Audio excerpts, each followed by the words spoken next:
Salut à tous, c'est Brotast. Aujourd'hui, on se retrouve pour une nouvelle vidéo. Nouvelle vidéo pronostic de la finale demain soir de l'Europa League qui opposera l'Atalanta à Leverkusen. Alors vous allez me dire, Brotast, mais pourquoi tu ne fais pas de débriefing juste avant? Juste avant, là, c'est juste avant le commencement, le coup d'envoi de la finale. Parce que je serai certainement fatigué, parce que demain après-midi, enfin demain matin, j'aurai cours. Du coup, ça va beaucoup m'embêter, donc je serai forcément fatigué. Forcément fatigué. Du coup, je le fais ce soir. Donc, pronostic de cette finale de Europa League. Juste avant, n'hésitez pas à liker, à partager et à me suivre sur TikTok et à s'abonner sur ma chaîne YouTube qui s'appelle Protas-SD. Voilà, si ce n'est pas déjà fait, faites-le, ça me donnerait hyper bien du soutien, mais merci quand même. On va du coup repartir sur cette vidéo. Donc la vidéo, c'est du pronostic. Donc du coup, le pronostic pour la finale de l'Europa League qui oppose de belles équipes qui ont fait des campagnes vraiment en Europa League très très fortes, hein. On a d'un côté l'Atalanta, bon, qui vient de sortir l'OM. Du coup, je l'ai encore là, hein, je l'ai encore là. Mais qui, juste avant, avait sorti Liverpool, qui les avait humiliés à la maison, enfin à Liverpool, à Anfield. Et du coup, là, ils viennent là, ils sont en finale. Et à côté, tu as Leverkusen. Et Leverkusen, une équipe qui fait peur, hein, qui est invaincue. Je pense que j'ai dû parler 2 ou 3 fois, hein, de Leverkusen dans mes vidéos. Mais Leverkusen, c'est une équipe que j'apprécie beaucoup cette année. Plus que le Bayern, hein, plus que le Bayern, qui reste invaincu de toute la saison, y compris la Bundesliga, l'Europa League et la Coupe d'Allemagne. Alors il reste encore 2 matchs, 2 finales. La finale de l'Europa League face à l'Atalanta et la finale de la Coupe d'Allemagne face à une équipe de D2 allemande. Donc, là, d'un côté, pour l'Europa League, ça va être quand même un petit peu chaud, mais pour la Coupe d'Allemagne, normalement, c'est censé passer. Après, moi, je veux que les Leverkusen décrochent les 2 titres, comme ça, ils pourraient faire un triplé encore, je dirais, plus historique que celle de Manchester City, qui Manchester City n'était pas invaincu. Là, s'ils gagnent, là, ils sont invaincus, du coup. Même s'ils font le match nul, les matchs nuls, c'est considéré comme pas de défaite. Si tu fais pas de défaite, bah, tu es toujours sur une signe d'invincibilité. Donc du coup, on va juger les 2 équipes, que ce soit sur le plan, sur les compositions et tout. Enfin, après, j'ai pas les compositions et tout, mais on va juger quand même les tactiques du jeu, enfin, peut proposer l'Atalanta et les Leverkusen dans ces matchs. Dans cette finale d'Europa League, sachant ces 2 équipes qui sont qualifiées directement pour la finale, non pas pour la finale, mais pour la Ligue des Champions. Car les Leverkusen, bah, eux, ils sont déjà champions. Et en plus, ils remportent l'Europa League, bah, ils sont déjà sûrs d'être en Ligue des Champions. Et t'as l'Atalanta qui sont 5e de Serie A. Et comme j'avais dit sur la vidéo YouTube, les Coupes d'Europe. Maintenant, on est passé sur un stade où la Ligue des Champions, l'année prochaine, ce sera plus pareil, hein. Ce sera plus, il y aura plus système, je crois, des phases de poule et des trucs comme ça, ou des phases éliminatoires. Mais dans tous les cas, il y aura plus, il y aura plus d'équipes. Donc, ça veut dire que cette année-là, en Italie, il y avait 4 équipes pour aller en Ligue des Champions. Maintenant, il y en a 5. Il y a juste la France qui est vraiment en retard. L'année dernière, ils avaient 2 places des qualificatives directement. Mais la troisième, il fallait jouer les barrages. Bah, du coup, maintenant ils ont 4, mais la quatrième, il faut jouer les barrages. Et du coup, tu as 5 places pour la première ligue, la Bundesliga, la Liga et la Serie A. Car l'année dernière, ou cette année, ils avaient 4 places. 4 places pour se qualifier pour la Champions League. Du coup, là, on va juger ce match. Ce match, je sens quand même ça va être un match très serré. Parce que j'ai regardé les derniers résultats d'Atalanta. L'Atalanta, que c'est une équipe que je ne suis pas. Maintenant que je suis un peu plus après la victoire face à Liverpool à l'aller, donc ça remonte à quand même presque un mois, hein. Un mois. Mais les Leverkusen que je suis depuis 2 3 mois, vraiment, c'est une équipe qui augmente, mais comme pas possible. Et bah, on va juger, et je vais dire ma pensée. Donc, on va juger sur les statistiques d'équipe et tout. Donc déjà, on va partir sur l'Atalanta. Alors pour moi, l'Atalanta, ça va faire comme face à l'OM, comme face à Liverpool. En première période, ça va vouloir beaucoup attaquer. Du coup, ce qui va faire reculer l'équipe de Leverkusen. Et du coup, Leverkusen, eux, je dis déjà pas là, hein, eux, ils sont plus forts en deuxième période, mais surtout vers la fin. Donc, en première période, ils vont vouloir, pour moi, ils vont vouloir défendre, ils vont pas se presser, ils vont plutôt attaquer en deuxième période parce que justement, ils vont essayer de l'adversaire de s'avancer, mais de s'épuiser encore plus pour en deuxième période, les Leverkusen puissent attaquer. Donc, du coup, moi, ce qui me fait penser que l'Atalanta, ça va faire un peu comme l'OM. En première période, ça va vraiment à l'aller, hein, je parle à l'aller, parce qu'au retour, voilà, à l'aller, ça va vouloir jouer vraiment fort, attaque. Du coup, ce qui leur a permis de marquer le but d'ouverture du score. Mais, en seconde période, ça va vouloir beaucoup défendre, donc défendre son but, un peu comme ce qu'a fait Dortmund sur les deux matchs, hein.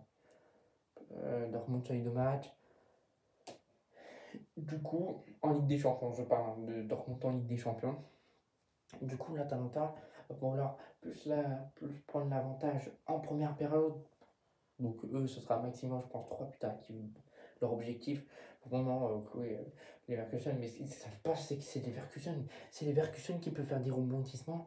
Et du coup, là, on va passer à les Leverkusen. Les Leverkusen qui, pour moi, va beaucoup, beaucoup défendre en première période, mais va vouloir quand même tenter des contre-attaques. Parce que surtout, Florian Wirtz, lui, c'est un milieu offensif. Donc, c'est un peu celui qui dirige l'attaque. Et le milieu de terrain, c'est celui qui peut distribuer à n'importe quel buteur, n'importe quelle personne. Du coup, il pourra peut-être la donner à Boniface. Je ne sais pas si Boniface va jouer. Pour moi, c'est sûr. Mais du coup, ça va vouloir beaucoup mettre de contre-attaque. Surtout quand les Leverkusen en contre-attaque, c'est très bien. Les équipes allemandes en contre-attaque, c'est très fort. Surtout la meilleure, je pense, pour moi, c'est Dortmund. Après, je dirais le Bayern. Et en troisième, les Leverkusen.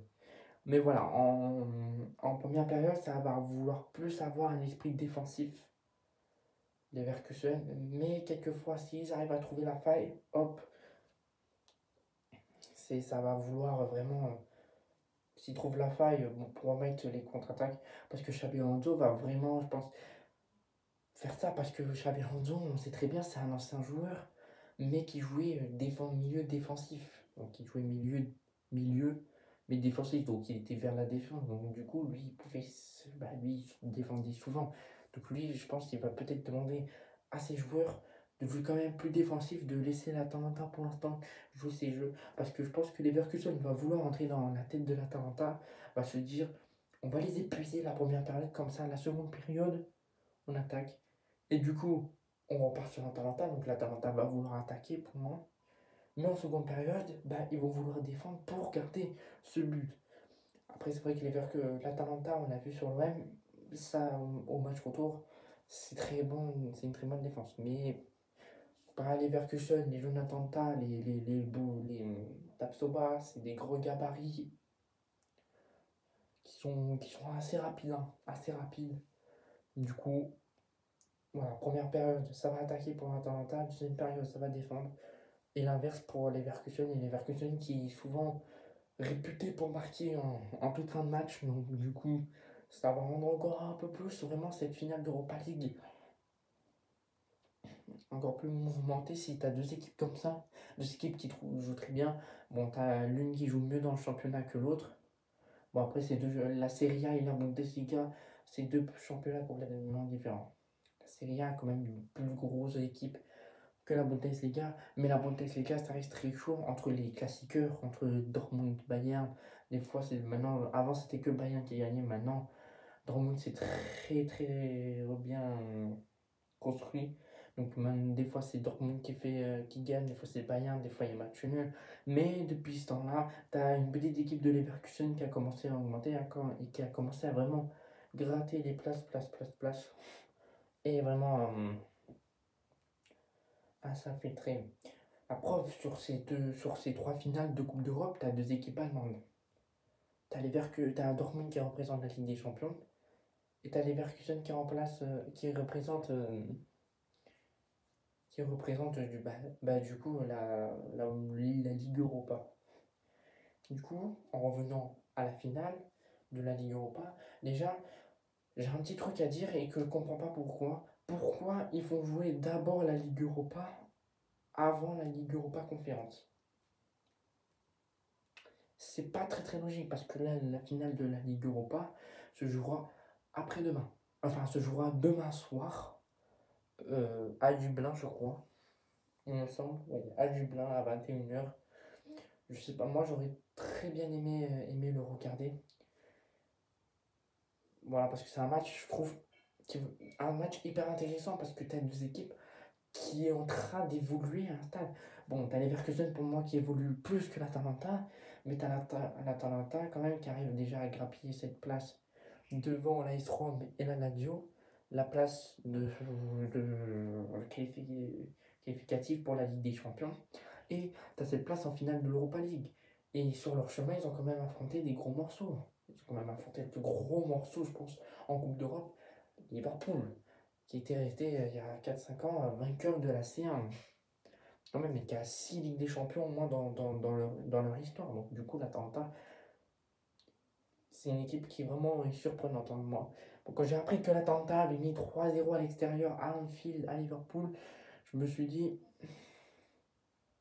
ça va être compliqué pour Liverpool parce que j'ai vu l'Atalanta. Là, cette fois, l'Atalanta, sur ce match, ils avaient beaucoup joué. Ils avaient vraiment marqué des buts en toute fin. Et du coup, de l'autre côté, t'as Leverkusen qui est venu de nulle part. Leverkusen, je sais pas.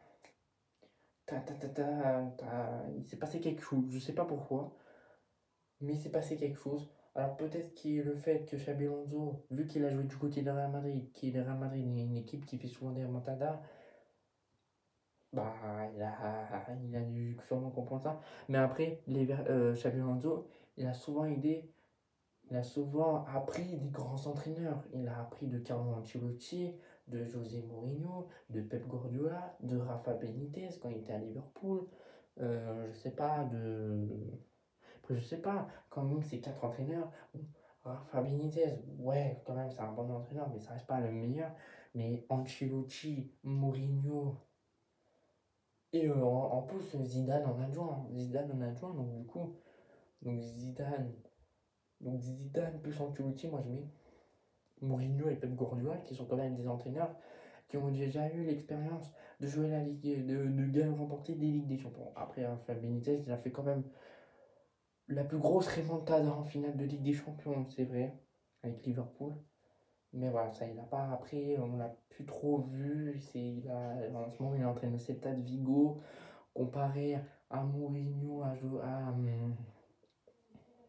à Ancelotti et à Pep Guardiola qui sont réputés, qui entraînent des équipes qui sont réputées pour jouer les Coupes d'Europe. Bon, après, t'as José Mourinho qui joue la Ligue Europa, mais ça reste quand même, il vient quand même sur 3 ans à Mourinho avec l'AS Rome, vainqueur de la conférence.